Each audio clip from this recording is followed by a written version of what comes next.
guys, and welcome back to another video. And before I get into this video, I just want to do the usual. So if you guys are new here, I am Amber. I upload beauty, fashion and lifestyle content. If that's the type of content that you like to see, then why not hit that subscribe button and come along and join my little family. And if you're already subscribed, then make sure that notification bell switch on just so you're notified of whenever I upload a video. And why not give this video a thumbs up. Now I just want to do a little intro to this video before we get right in, because you might be a little bit shook by the title. This is something completely different for me. It's something that I've never done before, but it's something that I've wanted to do for quite a while now.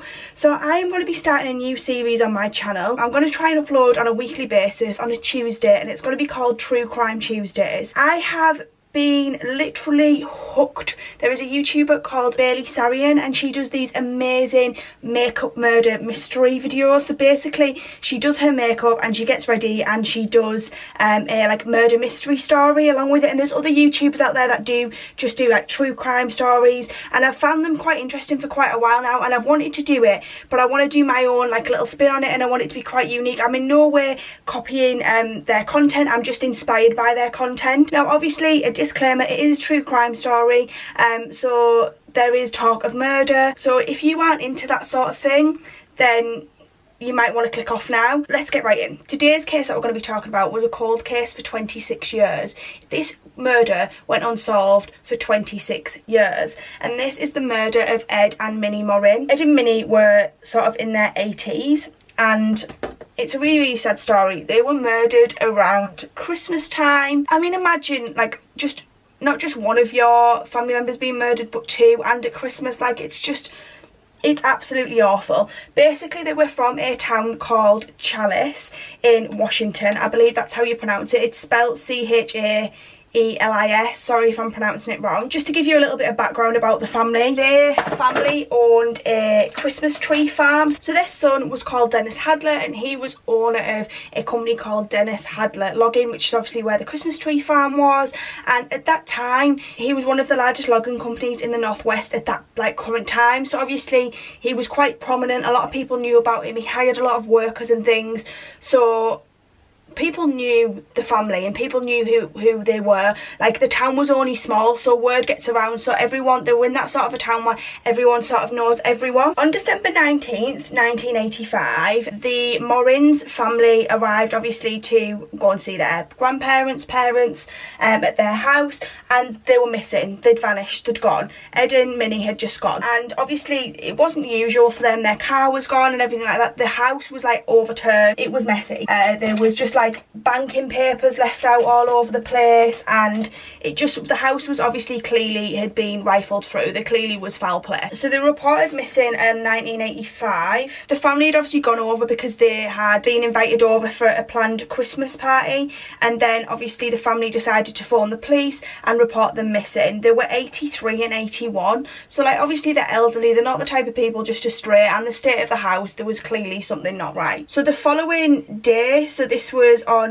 the 20th of December, their car was found in a parking lot of a garden centre which was called Yardbird, and the car wasn't in a good state, let's just say that. The car was found, it was like blood stained. It'd basically been dumped in the car park, so it led people to believe that something wasn't right. At this point there was no bodies or anything like that. The car had just been dumped basically. The keys were abandoned inside, and when they arrived, the police obviously opened the car to investigate what had happened, and there was blood stains all over the car. Like, it wasn't nice. So from there, obviously the police started to investigate things, and you know, there were a lot of witness statements claiming that they'd seen the car at the savings and loan bank where obviously they had their money kept, and when they searched the bank records there was a withdrawal, but we'll get onto that later. And then on Christmas Day of 1985, their bodies were found, and let me just say that it wasn't a nice, I mean, I don't think any crime scene's nice, but it just wasn't. It was awful. They basically decided to do a search for the bodies, because obviously at this point the car suggested they were either severely injured or they'd been murdered. So the police decided, and obviously the family members decided to do like a search party and to try and find the couple. And one of the granddaughter's friends actually found Minnie first on the roadside, and she had been shot in her left shoulder and in the neck and just basically been dumped on the roadside. It's awful. And then her husband Ed was found not too far from her, and he was also shot. He'd been dumped in like a bush and he'd been shot square in the back. So it just, I honestly just, can you imagine finding those bodies? Like, I'm so glad it wasn't the grandkids or the you know, the son or like any of the family members that found them, because that just would have been absolutely awful for them to witness that. I literally just can't imagine what it would have been like to have witnessed that. There was clear drag marks to show that they'd obviously been shot in the car. They could tell that by obviously the way the car was, and the blood and stuff at in the car that they'd found. There was clear evidence to show that they'd obviously been shot in the car and then dragged out of the car and dumped basically in this woodland. I mean, to be fair, the woodland, you can imagine there's big logging companies out there. There was a lot of woodland, so you can understand why it took them a couple of days to find the bodies. Like, it's expansive from what, like, the investigation footage and stuff that I've watched and like about the police talking about it. Like, it is quite a vast area, so it's not surprising that it took them a little while to sort of find the bodies. When they started to investigate the bodies and obviously look at what belongings and stuff were found on the bodies, Ed actually had a bank receipt in his pocket for money, and when they rang the bank teller obviously told them that he had rang the bank and been demanding money. He'd asked them like how much money they had and how much he could withdraw, and obviously the amount of money that they had at that time wasn't enough for him, so they had said that obviously they could get hold of some more money for him, and like obviously he wanted to know when it would be ready for him to go and pick it up. So he went to the bank obviously to pick this money up. Like, they'd been kidnapped and he'd been blackmailed to go and get this money.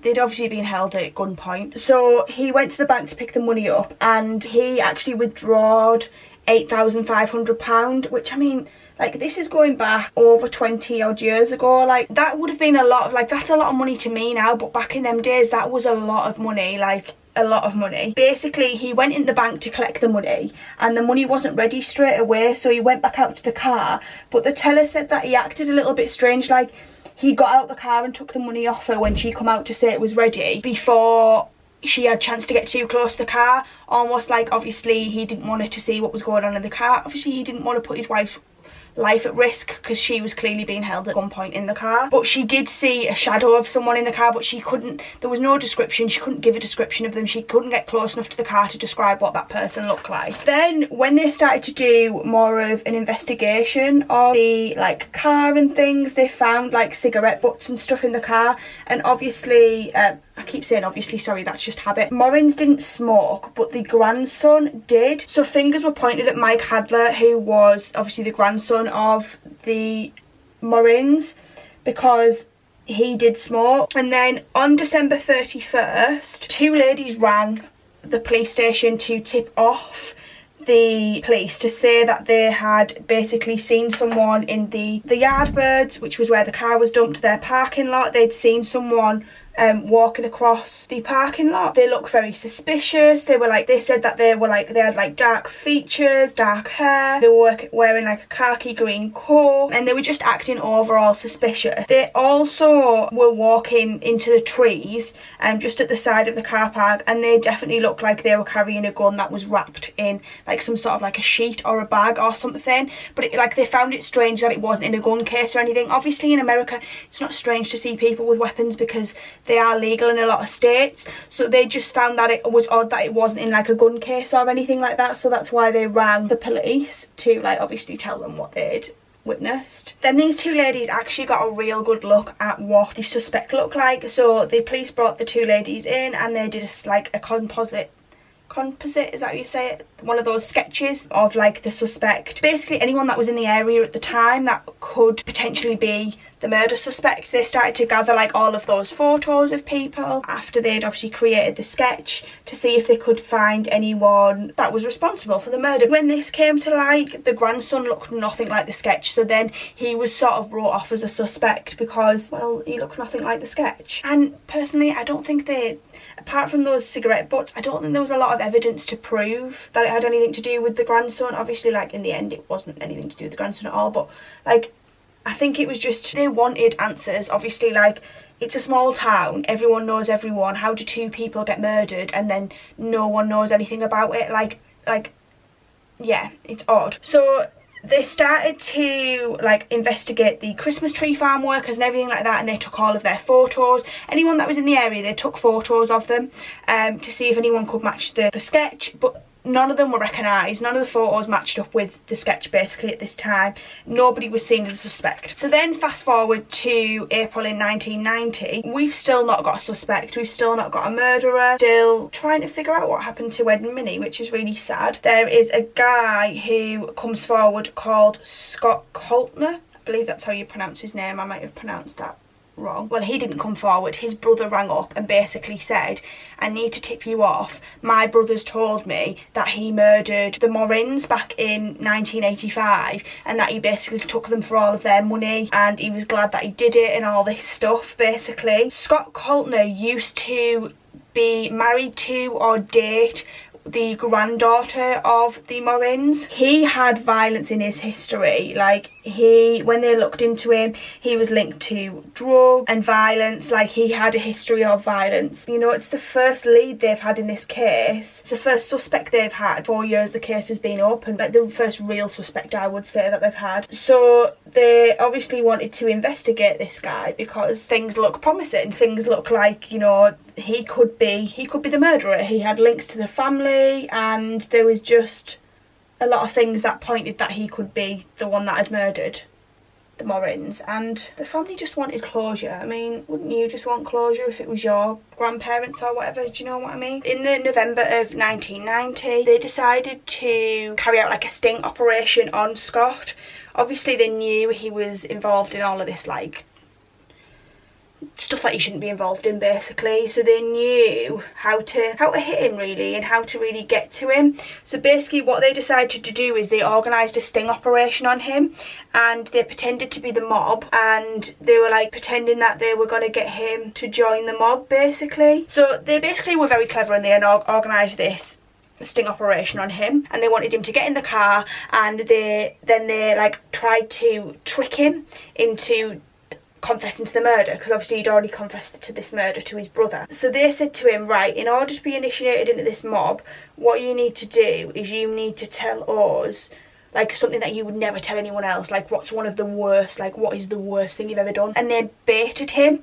So what they decided to do was bait him with the Morins murder and obviously be like, you know, we've heard about this murder of these 2 people in Washington. We've heard that you're responsible for them, because they needed the information. They needed him to confess to it to them. You know, they can't just go off what the brothers said. They needed the confession from him. What he then did was he went, oh yeah, and did this action, like cocking a gun action, which is a handgun. And the Morins weren't murdered with a handgun. The Morins were murdered with a 12 gauge shotgun. So it was clear to them then he was just using this to big himself up and he wasn't the murderer. He then persisted to say, oh yeah, I killed them with a 22 gun. And it obviously wasn't a 22 gun, like 22 gauge gun. It wasn't a 22 gauge gun, it was a 12 gauge shotgun.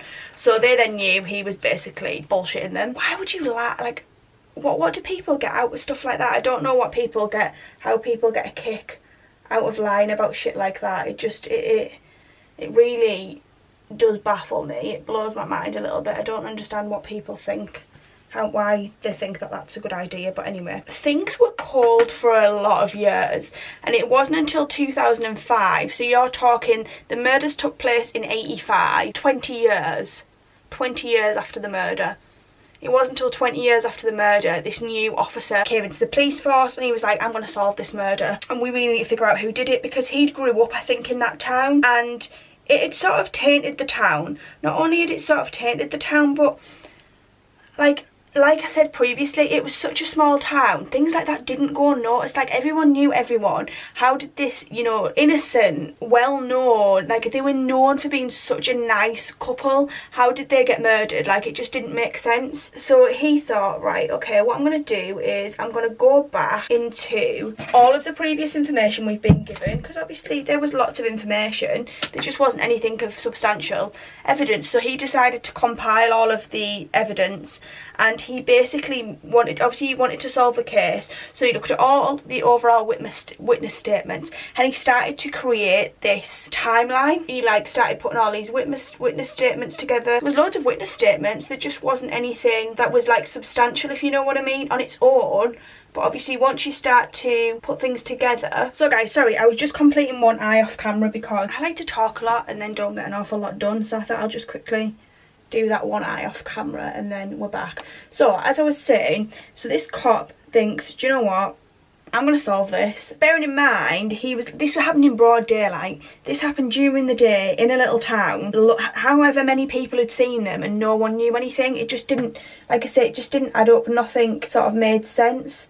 So he was wanting to like chase the case and figure out what was going on, basically. In the meantime, this guy called Jake Stryver bumps into Mike Hadler. Now Mike Hadler is the grandson of the Morins. He used to go to school with Mike Hadler, and they often bump into each other, and he always asks like how the family is after the Morins' death. He actually pulls Mike Hadler aside and he goes, look, I can't live with myself anymore. I need to tell you something. It's about that night. I've kept this secret for so long and I can't do it anymore, basically. He's like, this has got to end. This needs to come out now. And bearing in mind, this is 26 years on. So he's kept this secret for 26 years. He was 17 when the Morins died. Back in the day when this happened, this Jake guy was literally like 17. So as you can imagine, he's been a scared 17, like he was a scared 17-year-old. Like if I was 17 and I'd seen anything, like when you find out the people who did this, I probably wouldn't have said anything either. Like he was so frightened for his family's life, so he just didn't, like, he didn't dare say anything, basically. So what he had lived with was, back in 1985, the day that the Morins went missing, he was in the car with his mum and they were driving westbound on the highway 12, and a car pulled out onto the road as they were driving, and it was driving like really slowly, and he's like, oh come on mum, like let's just overtake this car. His mum pulled round to pass them and he saw who was sat in the back seat of the car. He saw them. Not only did he see who was sat in the back seat of the car with the Morins, he knew who it was. So he basically knew who murdered the Morins. Straight away was like, oh, that's the Morins. And he saw Ed sitting in the front driving and Minnie was sat in the passenger seat, and then he saw a guy in the back holding a gun. Then after he told Mike this statement, he went to the police and told his statement to the police. So this is 26 years after all of those, after those poor two innocent people were murdered. He decided to tell them basically what I have just told you. What he also told them was the two people he'd seen in the back seat of the car were the Reich brothers. Now the Reich brothers were known criminals, convicts, drug addicts. They were just known for being overall bad people, and not the type of people you would want to associate with, basically. They had a reputation. They had worked on the Christmas tree farm. Why he didn't go to the police and tell them was because a couple of days after, one of the Reich brothers went round to his house and basically said, look, if you tell anyone what you saw, I'm going to kill you. I'm going to kill you. I'm going to kill your mum. I'm going to kill your dad. I'm going to kill your brothers. I'm basically going to kill everyone in your family. So obviously I'm not being funny. If you were 17 and someone threatened you like that and you knew how dangerous they were, you knew what they were capable of, I would be absolutely frightened to death, and I wouldn't want to say anything to anyone either. Do you know what I mean? Like, I sort of understand and sympathise with him, but I feel like 26 years, he could have done it earlier than that. And these Reich brothers actually moved to Alaska not long after they committed the crime, so you know, he wasn't really at a threat then. But that's personal opinion, you know, I can't judge someone for what decision they made. Basically, case is blown wide open. They then know what has sort of gone down. So the police think what happened was they knew, these Reich brothers knew that there was money, like they knew that there was money in the family because they'd worked on the Christmas tree farm. They knew the family had money, so they basically had decided to rob the Morins. So they got to the Morins' house, which was on the 18th of December, the day before they were murdered. And when they arrived at the home, they realised there was no money on the premises. There was just loads of bank statements, and all the money was obviously held up in the bank. That's why he then went to the bank and withdrew the £8,500. So what they then done was, the following morning, after he'd obviously called the bank to request the money, the Reich brothers kidnapped Minnie and Ed and took them to the bank for the money. Once they'd taken the money and once they had what they wanted, they murdered them.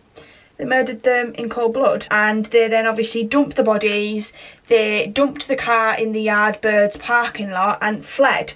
They then fled and they moved to Alaska. 26 years, guys. 26 years this took to come to fruition. I just think it's absolutely crazy that it's so sad that it took the family so long to be at peace and know what happened to their family. Fast forward to July of 2012.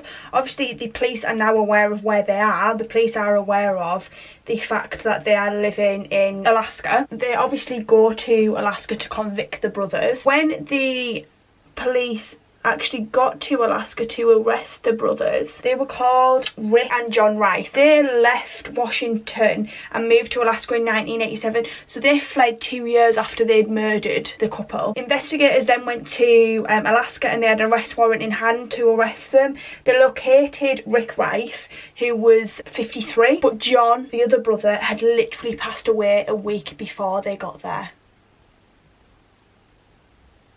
How upsetting is that? So a week before they were going to serve justice, he passed away. I'm just like, what are the chances of that? 26 years they got away with this. He basically got to live his life unpunished. It's so sad. So he'll never ever, obviously he's died, he'll never ever face up to his crime. He basically got to live his best life. I think that's so sad. So obviously then it went to trial and he was convicted. He was found guilty for his part in the kidnapping, robbery and murder, which, I mean, he did it. Like, there's no denying he did it, but this is where things get interesting. He was sentenced to 103 years in prison, and he felt no remorse. He would not apologise for something he didn't commit. He denied everything. He basically refused to speak, and that's what his lawyer conveyed. That's what he told his lawyer to convey, that he wasn't guilty, he didn't do it, he wasn't admitting to it. So then I wanted to dig a little bit deeper to see like what had happened, because obviously if he hadn't admitted to the murder, I was thinking, I bet he has gone ahead and asked for an appeal. They don't admit to it and then they ask for an appeal, so that's what I was thinking. So in 2015, so this is, I believe, like 3 years after he's been convicted, he contested everything about his conviction for the slayings and the murders of Ed and Minnie, and basically denied it all, and he basically wanted his name clearing because he wasn't guilty. Then had a 6-week trial in the Lewis County Superior Court. He basically appealed his convictions for first degree murder, first degree robbery and first degree burglary, and then he cited numerous reasons why it shouldn't stand, and it got denied. So he is now serving 103 years in prison for the murder of Minnie and Ed, and I'm just glad that their family can have some peace and some respite from all of this, because I feel like family members, like, that must be absolutely horrific. I couldn't imagine. So guys, yeah, so in the end basically he is now serving prison. He won't get out of prison. No money is worth someone's life. I just don't understand. I just find it so interesting what goes on in these people's heads, and like, I can't believe he completely and utterly denied everything. Like, it's just so, it's so sad, and I hope that the family of Minnie and Ed are at peace. My heart goes out to them. I think it's absolutely awful. Anyway guys, I hope you've enjoyed watching this video. I just thought it was very interesting and a very interesting case, and because it was over 26 years, I think it's amazing that they've actually solved this cold case. I do find cold cases really interesting, and I love it when they're solved because I just think it's so nice for that family to get, like, obviously it's a little bit bittersweet, but in a way it's nice for that family to get some peace, know what actually happened to it might be their missing family member or their murdered family member. It's just nice for them to get some peace. Anyway guys, I'd love to know what your thoughts and feelings are on this video. Obviously it's the first one of its kind on my channel. Let me know down below. Also let me know if there's any other murder cases that you would like me to cover, or any other crime cases that you would like me to cover in future videos, and let me know if you like this type of video. I'm interested in it. I hope you are. Anyway guys, I shall see you in the next one. Thanks so much for watching.